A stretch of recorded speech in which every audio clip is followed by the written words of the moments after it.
بیا د مدینې کوڅې بیا د مدینې کوڅې د ژوند لار ګرځي صحابه پکې نشته وړاندې کوونکی مولوي محمد یاسین فهیم نشته قریشي جانا د ژوند لار غواړي د بلال اذان ګرځي صحابه پکې نشته قریشي جانا ګرځي اصحابان پکې نشته قریشي جانا. بسم الله الرحمن الرحيم الحمد لله رب العالمين حمد الشاكرين الصلاة والسلام على سيد الأنبياء والمرسلين سيدنا ونبينا وشفيعنا ومولانا محمد وعلى آله وأصحابه الطيبين الطاهرين. قدرمنو اوریدونکو د ژوند د لارې د خپرونې مینوالو په سلامونو او نیکو هیلو مو هرکلی کوم. ستاسو روغتیا او خوشحالي د پاک رب نه غواړم. دا دی زه محمد یاسین فهیم د ژوند د لارې د خپرونې په وړاندې کولو کې ستاسې په خدمت کې یم په دې هیله چې دا خپرونه ستاسو د پام وړ وګرځي. قدرمنو اوریدونکو زموږ د نننۍ خپرونې موضوع ځانګړې شوې د یوسف علیه السلام په هکله معلومات او کیدای شي د یوسف علیه السلام دا معلومات په څو خپرونو کې تاسو ته وړاندې شي په دې هیله چې تاسې زموږ ملتیا وکړئ او دا ټولې خپرونې په پوره پام او په پوره توجه سره واورئ. الله رب العزت د یعقوب علیه السلام د زامنو په منځ کې یوازې یوسف علیه السلام ته د پیغمبري د منصب لپاره غوره مقام ورکړو. یعقوب علیه السلام خو ډېر زیات زامن ول، خو په هغو ټولو کې غوره مقام او شخصیت چې د پیغمبري او د نبوت مقام دی هغه رب العزت یوسف علیه السلام ته نصیب کړی و. او همدارنګه د الله رب العزت په کلام کې یوه سوره په مستقله توګه باندې د یوسف علیه السلام په نوم باندې نومول شوې ده چې په هغه صورت کې الله رب العزت د یوسف علیه السلام د ژوندانه پیښې په بشپړ ډول باندې الله رب العزت موږ ته بیان کړي دي چې انشاءالله په دې خپرونه کې او په نورو خپرونو کې په دې هیله تاسې زموږ ملتیا وکړي هغه به ټولې زه تاسو ته بیان کړم. د حضرت یوسف علیه السلام د ژوندانه پیښې د خوب لیدو نه پیل شوي دي. د حضرت یوسف علیه السلام د ټول ژوند پیښې هغه کم کړاوونه دردونه چې په حضرت یوسف علیه السلام باندې راځي دا ټولې د حضرت یوسف علیه السلام د خوب لیدلو نه پیل شوي دي. لکه په صورت یوسف کې د 4 آیت نه نیولې تر 9 آیته پورې یوسف علیه السلام خوب ویني او هغه خپل خوب خپل پلار ته بیانوي. داسې ورته وایي اذ قال یوسف لأبیه یا ابتی انی رأیت 11 کوکبا والشمس والقمر رأیتهم لی ساجدین قال یا بنی لا تقصص رؤیاک على اخوتك فیکید لك کیدا ان الشیطان للإنسان عدو مبین وكذلك يجتبيك ربك ويعلمك من تأويل الأحاديث ويتم نعمته عليك وعلى آل يعقوب كما أتمها على أبويك من قبل إبراهيم وإسحاق إن ربك حكيم عليم لقد كان في يوسف وإخوته آيات للسائلين. دا د هغه وخت یادونه ده کله چې یوسف علیه السلام خپل پلار ته وویل پلار جانه ما خوب لیدلی چې 11 ستوري لمر او سپوږمۍ ما ته سجده کوي. دا د یوسف علیه السلام خوب خپل پلار ته د خپل خوب بیانوي چې پلار جانه ما خوب لیدلی چې 11 ستوري همدارنګه لمر او سپوږمۍ ما ته سجده کوي. د حضرت یوسف علیه السلام په ځواب کې د هغه پلار وویل زما زوی جانه ته د خپل خوب د خپل ورونو ته مه وایه ځکه که ته خپل خوب خپل ورونو ته ووایې هغه به د ستا دپاره د ستا په هکله ډېر چلونه او فریبونه یا ستا د ربړولو په هڅه کې شي او دا حقیقي خبره ده چې شیطان د انسان دپاره ډېر ښکاره دښمن دی. همداسې به وي لکه څنګه چې تا په خوب کې لیدلی دي همداسې به وي چې ستا رب به تا د خپل کار لپاره وټاکي. دا د حضرت یعقوب علیه السلام خبرې دي چې خپل زوی حضرت یوسف علیه السلام ته کوي. او یعقوب علیه السلام یوسف علیه السلام ته وایي چې دا د الله رب العزت نعمتونه دي چې الله دې دپاره ته ټاکلی او تی غوره کړی، او همدارنګه پر تا او د یعقوب په کورنۍ باندې خپل نعمت هماغه شان پوره کړي لکه څنګه چې له دې نه مخکې ستا په مشرانو ابراهیم او اسحاق باندې رب العزت دا نعمتونه پوره کړي وو. او یعقوب علیه السلام خپل زوی ته دا یقیني خبره چې ستا رب پوه او زیرک دی. او حقیقت دا دی چې د یوسف او د هغو وروڼو په کیسه کې هغه څوک چې پوښتونکي دي یا سوال کوونکي د هغو دپاره سترې نښې نښانې.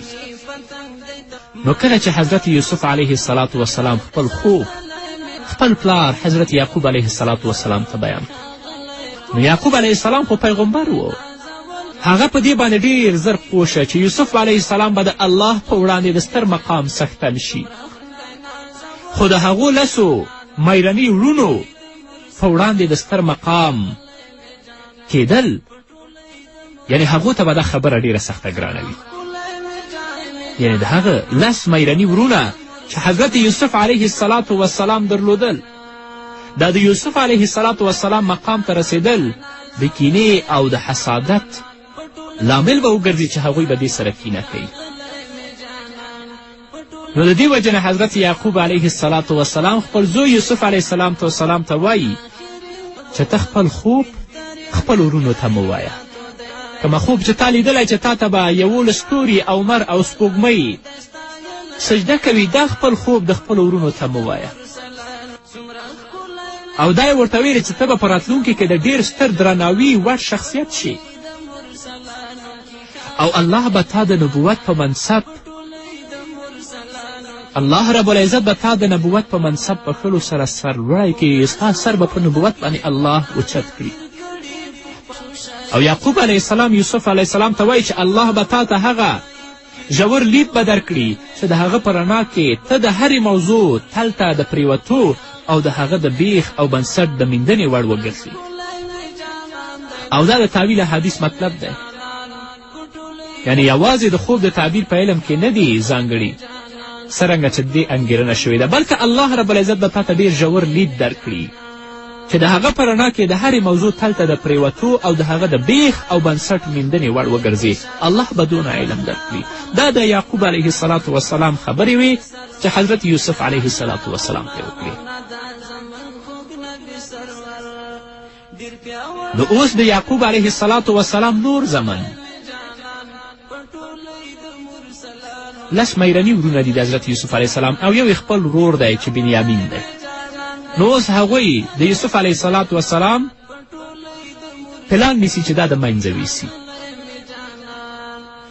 کله چې د یعقوب علیه السلام زامنو ولیدل چې پلار یې د دوی په منځ کې له ټولو نه یوسف او د هغه ورور بنیامین ته ډېره پاملرنه لري،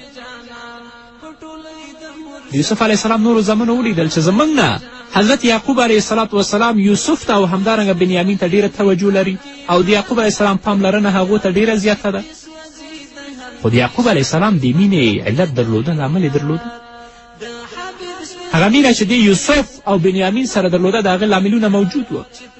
یو خو دا و چې د یوسف علیه السلام او بنیامین مور مړه وه، او له بلې خوا د دې مینې دلیل دا هم و چې د هغه په ټولو اولادونو کې یوازې حضرت یوسف علیه السلام داسې کس و چې په هغه کې د پوهې او نیکمرغۍ نښې او نښانې لیدل کېدې. او همدارنګه یعقوب علیه السلام د حضرت یوسف په فوق العاده استعداد باندې ښه پوه. له بله پلوه د مشرانو زامنو د اخلاقو څرنګوالی هم د دوی په کړو وړو کې بربنډېدلو چې یعقوب علیه السلام هغه لیده. نو هغه د مینې لاملونه و چې یعقوب علیه السلام د خپل دوه زامنو سره خصوصا یوسف علیه السلام سره کول. نو د یعقوب علیه السلام نورو زامنو داسې وانګېرله چې زموږ د پلار پوهه کمزوره شوې ده، موږ خو ځوانان زامن یو چې په بده ورځ کې به هغه ته موږ په درد وخورو، او حال دا چې موږ یعقوب ته دونه ګران نه یو لکه دا دوه ماشومان چې ورته ګران دي. او دا دوه واړه هلکان به د یعقوب علیه السلام هیڅ په درد هم ونه خوري. نو له دې کبله یې د یوسف علیه السلام سره کینه واخیسته او د هغه د منځ وړلو جلسه یې په خپل منځ کې جوړه کړه چې څنګه به یوسف علیه السلام د منځه یوسو. په جلسه کې 3 وړاندیزونه وکړل ورونو چې یوسف به په دې هکله د منځه وړو.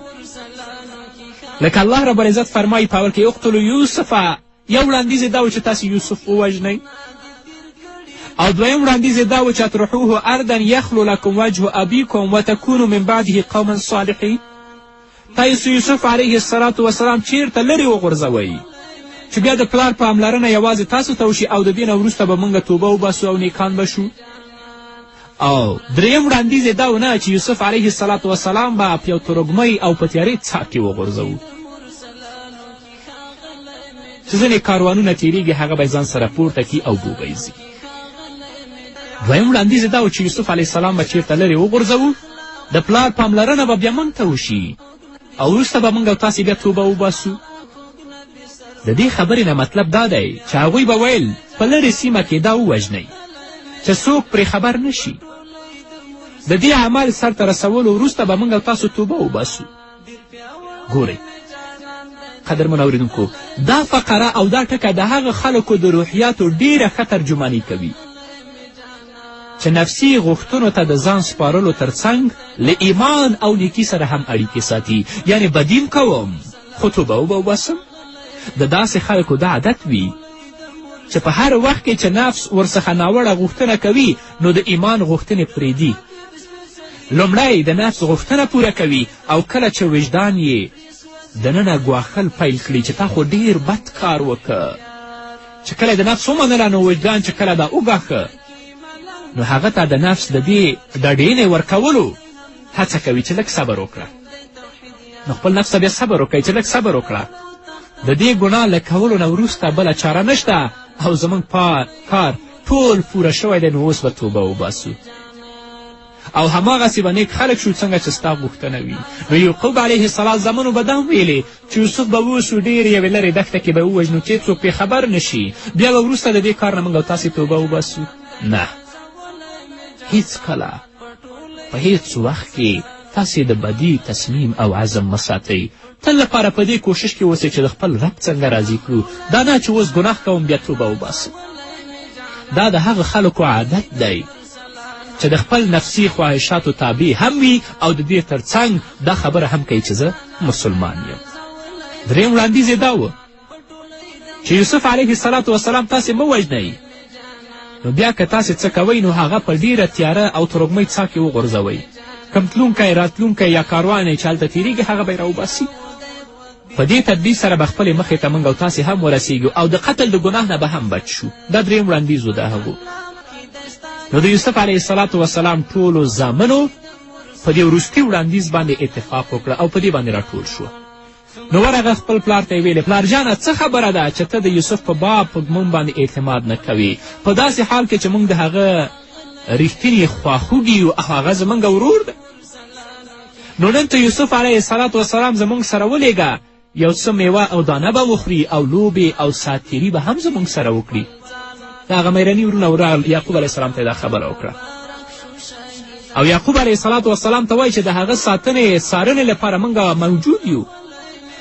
یعقوب علیه السلام ویل چې ستاسې لخوا د هغه بوول په ما باندې ډېر ګران پرېوځي او زه ویرېږم چې چیرته هغه لیوه ونه خوري او تاسې به ورڅخه په غفلت کې وئ. د یوسف علیه السلام ورونو یعقوب علیه السلام ته ځواب ورکړه چې موږ په موجودیت کې چې هغه لیوه وخوري په داسې حال کې چې موږ ډېر یوه قوي ډله یو نو موږ به بیا ډېر سخت زیانکاران یو.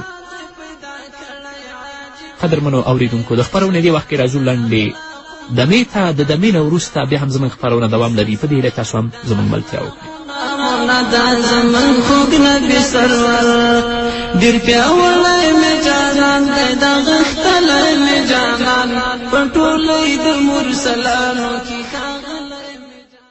قدرمنو اورېدونکو، بیا هم تاسو ته ښه راغلاست وایم په دې هیله چې تر دې دمه تاسو زموږ ملتیا کړې وي.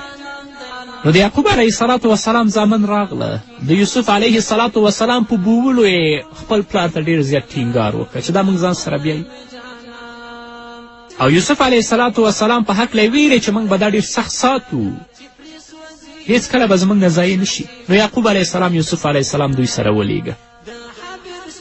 نو کله چې یوسف علیه السلام له خپلو ورونو سره ووت، نو د مخکینۍ نقشې او پلان له مخې چې د هغې په پلي کولو یې هوډ کړی و هغو ټولو ورونو، هغه یې په څا او په تیارې کوهي کې وغورځو.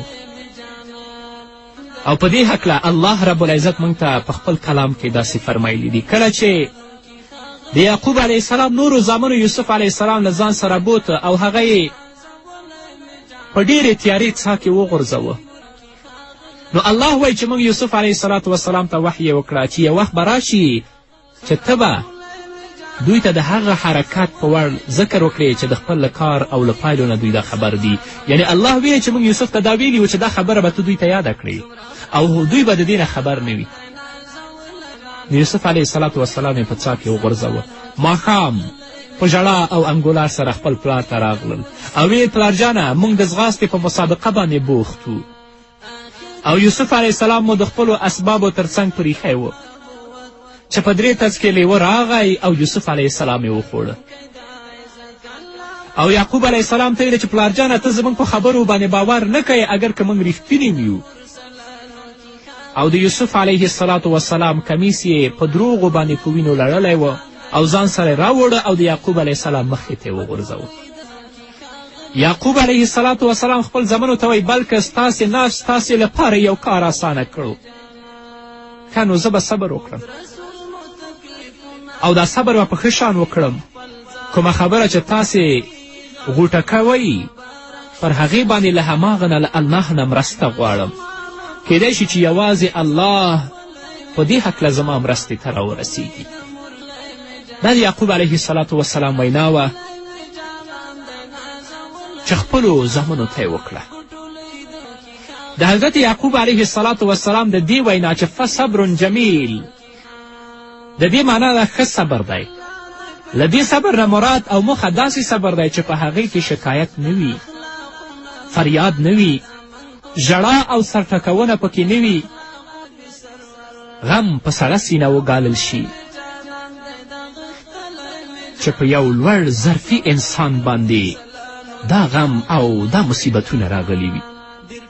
نو صبر جمیل نه مطلب دا دی ځکه که صبر کوونکی په دې باندې ښه پوهیږي چې د هر مصیبت او خوښي نازلوونکی الله دی او په دې باندې هم پوره علم لري چې د هر شي مالک الله دی.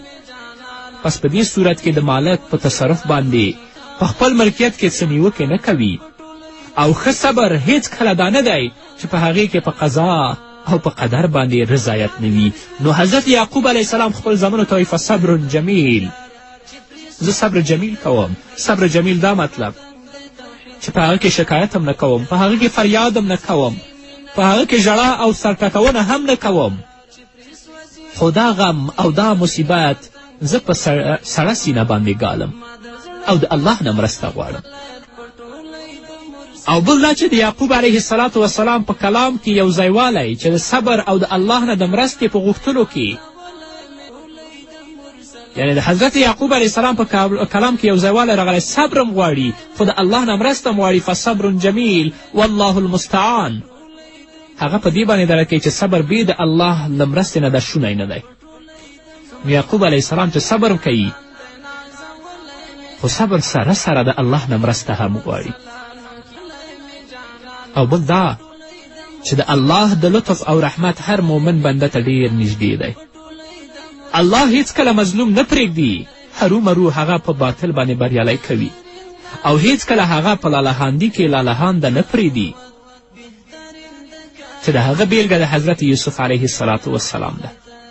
کله چې هغه ورونو په څا ته وغورځولو، الله یوسف علیه السلام ته الهام وکړ چې ډېر ژر به له دې ستونزو نه ته وژغورلی شي او ډېر ژر به په هغوی باندې ته بری عمومي. نو الله دې موږ ته هم صبر راکړي چې د مصیبتونو او د کړاوونو باندې موږ او تاسې صبر وکړو. یوسف علیه السلام په څا کې پروت دی خو الله رب العزت د یوسف علیه السلام ساتنه کوي په هغه څا کې. نو یو کاروان د مصر په لورې د حرکت په حال کې و. نو کله چې دا کاروان د دې څا د څنګه تیرېده، نو دې کاروان یو کس د اوبو راوړلو پسې ولېږه چې لاړ شه هغې څا او کوهي نه ته اوبه راوړه. او د دې پیښې انځور او تصویر الله رب العزت موږ ته خپل کلام کې داسې بیان کړی. کاروان راغی او هغه ډولچه یې د خپل په هغه څا کې کوز کړه. نو کله چې هغه سقا او هغه اوبه وړونکې هغه ډوکه یا بوکه په څا کې وغورځوله، نو یوسف علیه السلام خپل ځان په بوکه باندې ونیوه. هغه ډولچه څا ته ورکوز شوه، نو یوسف علیه السلام په هغه پسې ځان ونښلولو او د څا نه یوسف علیه السلام را بهر شو. هغه سړي چې کله یوسف ولیده، نو په لیدلو یې ډېرې نارې وکړې چې مبارک دی، دلته خو یو هلک دی. هغو خلکو چې یوسف د تجارت مال وګاڼه پټ یې کړه، په داسې حال کې چې څه هغوی کول په هغه باندې الله رب العزت ډېر ښه عالم و. او یوسف علیه السلام په ډېر لږ قیمت باندې خرڅ کړه او دې ته متوجه نه و چې یوسف علیه السلام به د الله پیغمبر کیږي او رب العزت د حضرت یوسف علیه السلام ساتنه کوي. بل آخره چې حضرت یوسف علیه السلام د مصر پاچا ته رسیږي او هغه خپلې میرمنې ته ویل چې ډیره به ښه وي چې یوسف علیه السلام موږ په زوی باندې ونیسو، چې دا به زموږ زوی شي او دا به زموږ لپاره ډیر ګټور ثابت شي. نو په دې هکله الله رب العزت په هغه ځمکه کې حضرت یوسف علیه السلام ته د ټینګښت زمینه برابره کړه او الله رب العزت حضرت یوسف علیه السلام ته په چارو او پوهېدلو باندې الله رب العزت هغه ته ډېر لویه لوړه پوهه ورکړه. او الله رب العزت خو خپل کار کوي، خو په الله په کار باندې اکثر خلک نه پوهېږي. یوسف علیه السلام د څا نه راوباسي، په ډېر کم قیمت باندې هغه خرڅوي او بل آخره چې حضرت یوسف علیه السلام عزیزه مصر ته رسیږي او حضرت یوسف علیه السلام هغه په خپل کورنۍ کې ساتي. نو قدرمنو اوریدونکو، په نورې خپرونه کې بیا هم چې زلیخا د حضرت یوسف علیه السلام په هکله څه تصمیم لري، انشاءالله په نورو خپرونو کې به وغږیږو. دا وه زموږ نننۍ خپرونه چې ستاسو درانه حضور ته وړاندې کړه. تر بلې خپرونې پورې چې زه بیا هم ستاسو درانه حضور ته حاضرېږم، تاسو ټول په پاک رب سپارم. پاتې ژوند او پاتې ورځم نیکمرغه. پاک الله مو مل شي.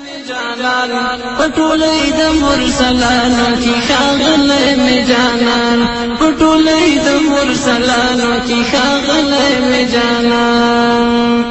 خود رسول مو تکلیفونه دې تیر کړي په خپل ځان، په احد کې غاښونه مبارک شو شهیدان. ماشومانو په طایف کې ځورولی مې جانان، په ټولۍ د مرسلانو کې ښاغلی مې جانان. څومره ښکلی مې جانان دی نازولی مې جانان، په ټولۍ د مرسلانو کې ښاغلی مې جانان، په ټولۍ د مرسلانو کې ښاغلی